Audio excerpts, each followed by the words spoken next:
Section 1. In this section, you'll hear a conversation between two students in the dining hall of the college.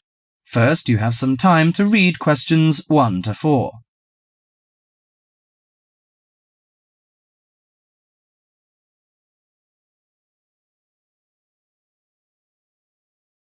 Now listen carefully to the conversation and answer questions 1 to 4. Hi Max, how are you? Hi Melanie, I'm fine. In fact, I'm preparing the coming holidays and I want to have a car tour with my friends. That sounds lovely. How is your preparation? Well, I haven't begun yet because I'm not quite sure how to rent a car and what the expense is like and something like this. Ha, you've run into the right person. I did the same last holiday and I can recommend it to you. I went to Avis Rent-A-Car Company, which is at 14A Dover Road, Oxford. Let me write it down. Is it DOVER? Yes, and the telephone number is 634-0963. But if you book for the first time, dial another number with extension. That is 634-0853, extension 54. Okay, thank you very much. I'll have a try.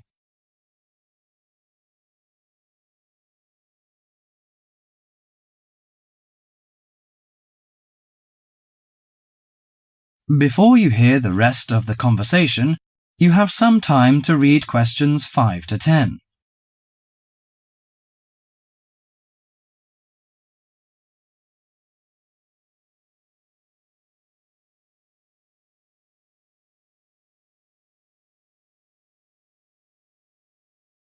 Now listen to the conversation between Max and the assistant and answer questions 5 to 10.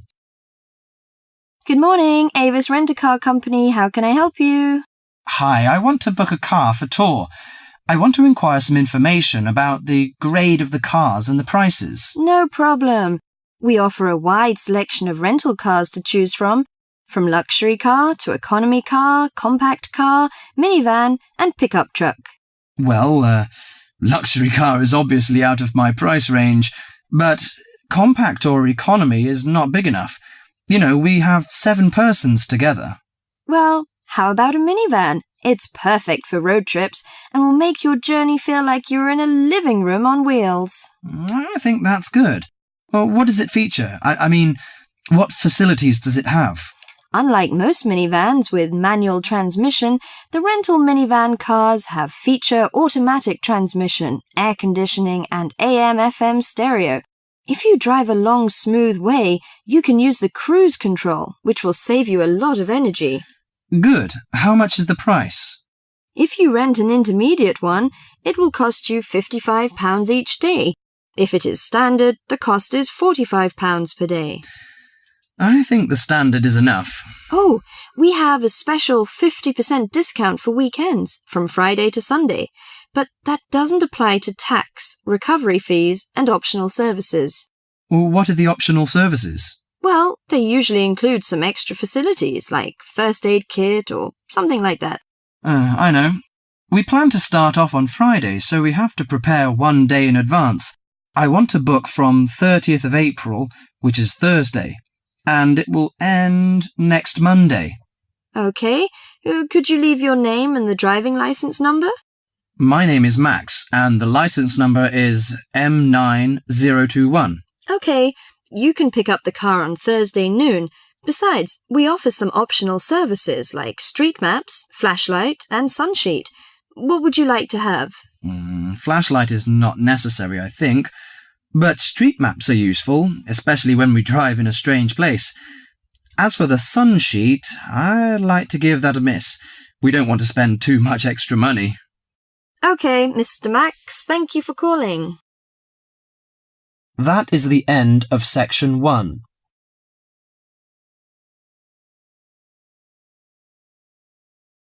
You now have half a minute to check your answers.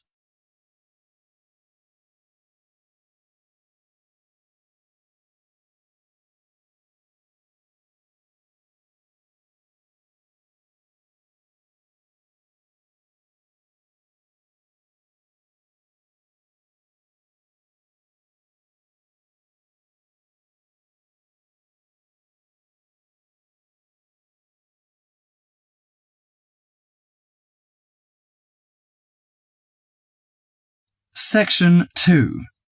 In this section, you'll hear a TV program on an organisation of environment protection. First, you have some time to read questions 11 to 20.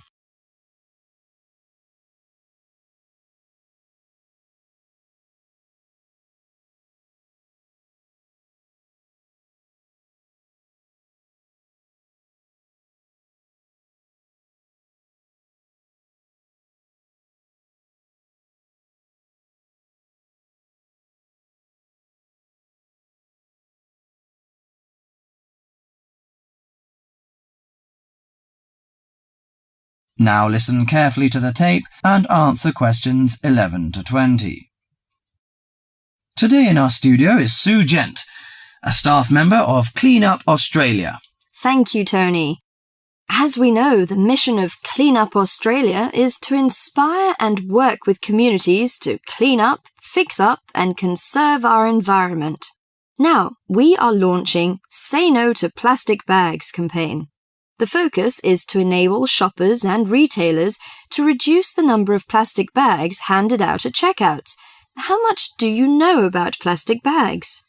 Plastic is a recyclable resource. They are manufactured from non-renewable resources like oil and gas. The embodied petroleum energy contained in 8.7 checkout bags is enough to drive a car 1 kilometre. If plastic is not recycled, this embodied energy is lost from the resource chain. An estimated 36,700 tonnes of plastic bags are disposed of in landfill sites throughout Australia each year. Australians dump 4,000 recyclable plastic bags into landfills every minute. How does plastic litter harm the environment? Many thousands of seabirds and marine mammals die every year around the world as a result of plastic litter. When the animal dies and decays, the plastic is free again to repeat the deadly cycle. There are 2 reasons that plastic bags are particularly problematic in the litter stream. Firstly, they last from 20 to 1,000 years. Secondly, they escape and float easily in air and water, travelling long distances. Now, any questions from you? How can I help reduce the number of plastic bags used? In addition to saying no to plastic bags at supermarkets, you can help reduce plastic bags at convenience stores and takeaway food shops. These retailers account for 47% of single-use plastic shopping bags. You can help in the following ways. For example, you can keep a reusable bag in your car or handbag to use for unexpected purchases. Besides, if you have placed a big order at a takeaway store, ask for the food to be packed in a cardboard box that can later be recycled. Could you tell me where I can recycle my plastic bags?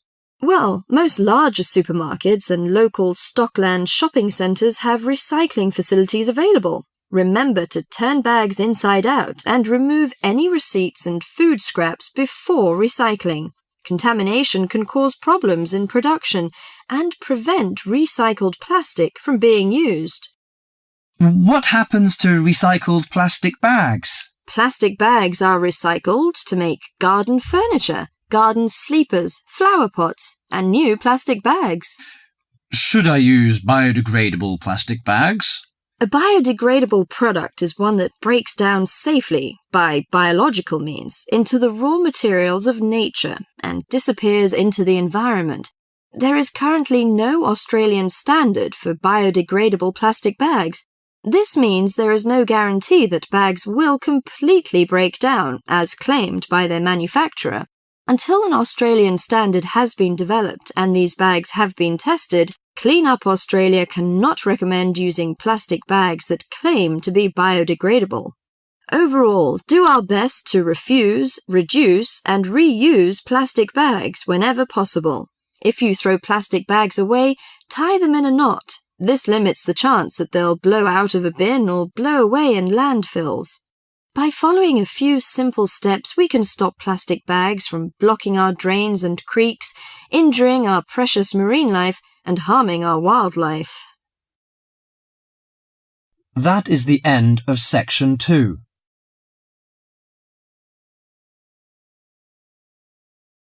You now have half a minute to check your answers.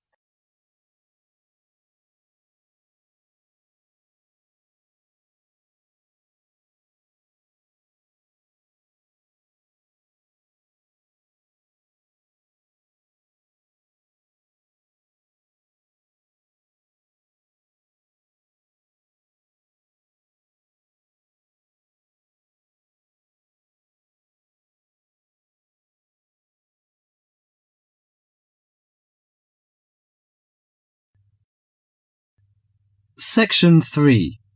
In this section, you'll hear a conversation among two students and their tutor about the presentation they are going to make at the tutorial class.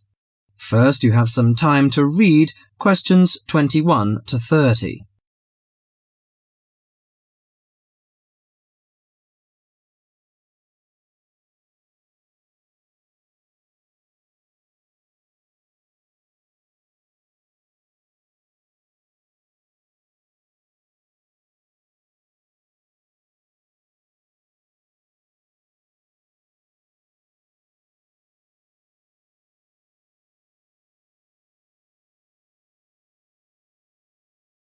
Now listen carefully to the conversation and answer questions 21 to 30.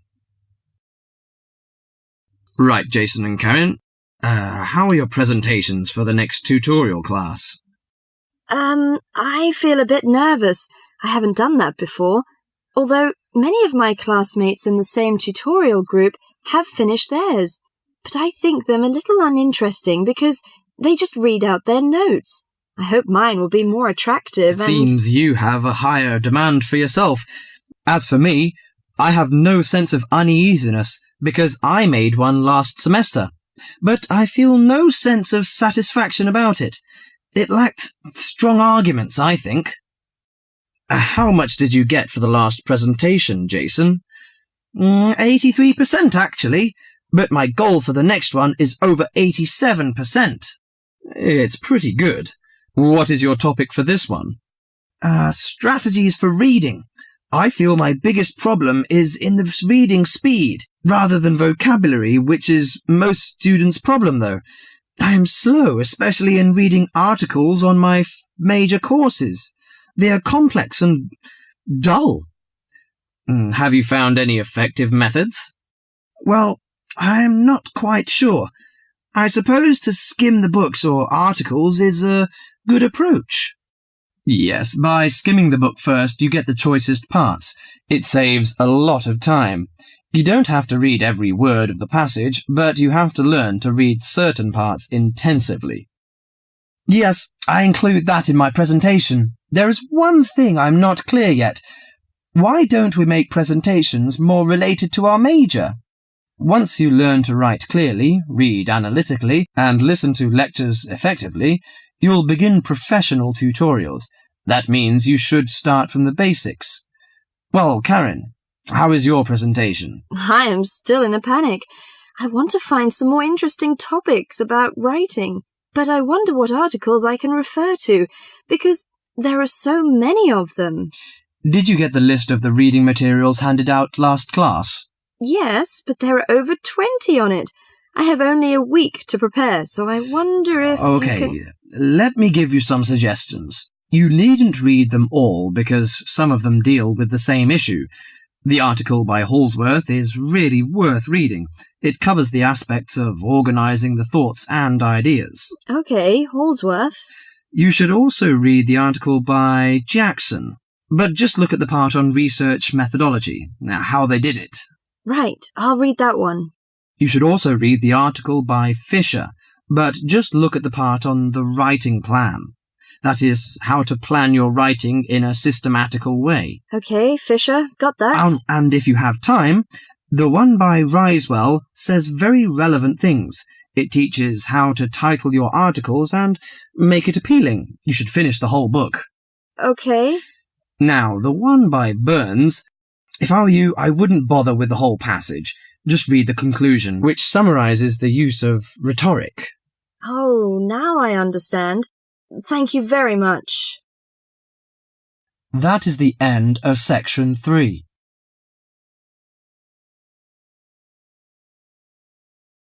You now have half a minute to check your answers.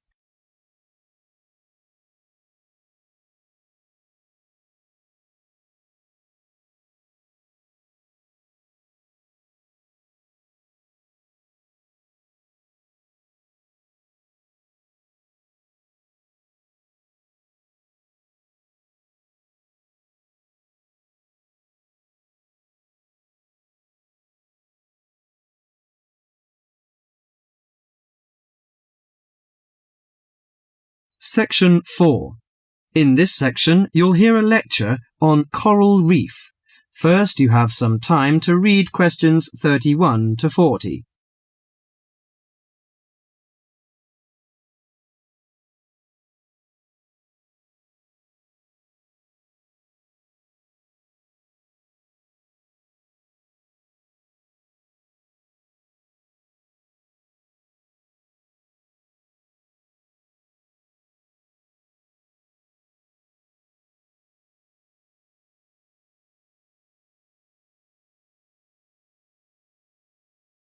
Now listen carefully to the lecture and answer questions 31 to 40. Do you fancy diving in the wonderful world of coral reefs, green sponges, colourful fish and red crabs? It is a rich garden beneath the waves. But how much do you know about the corals? Are they animals or plants? What are the threats to coral reefs?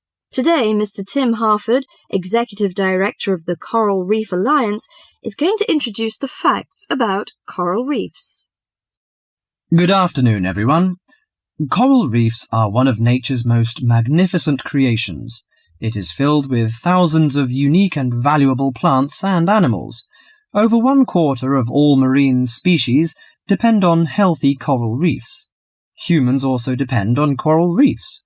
These marine ecosystems are the primary source of food and income for millions of people, a vast repository of valuable chemical compounds and medicines, and a natural wave barrier that protect beaches and coastlines from waves and storms. Coral is actually the exoskeletons of coral polyps. Made from limestone, these skeletons build up over time, forming the reef. New corals are born each April. At a certain hour, on a certain night, mature corals suddenly release clouds of eggs and sperm into the sea. After the fertilized eggs take root on the seafloor, they can grow up to 15 centimeters per year. Coral reefs are present in the waters of over 100 countries. These are warm, 18 to 29 degrees centigrade, shallow, sunny regions primarily between the tropics of Cancer and Capricorn. Only clear, warm salt water can support a coral reef.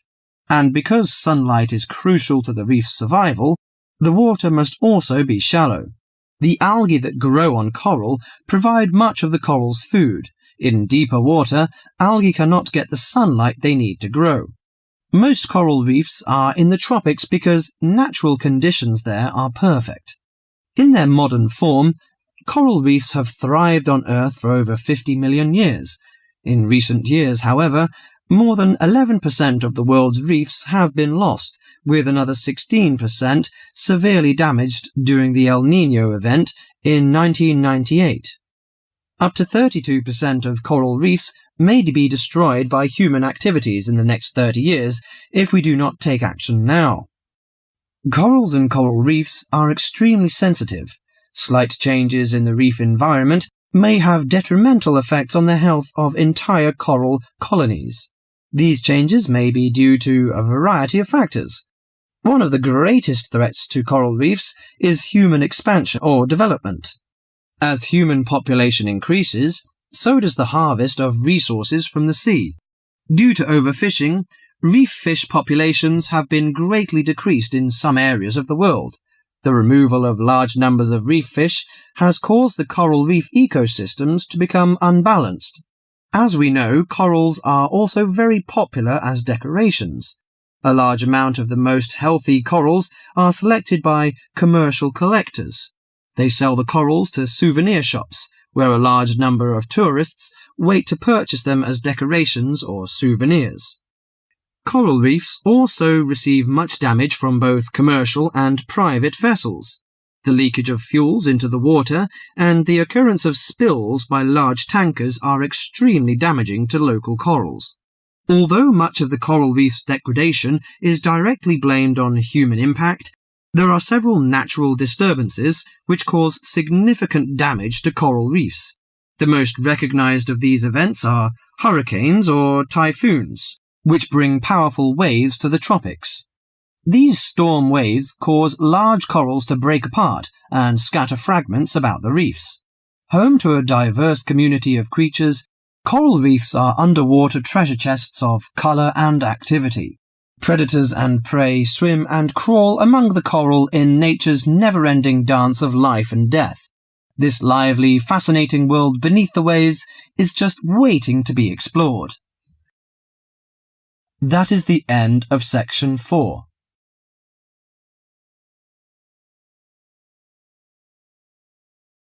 You now have half a minute to check your answers.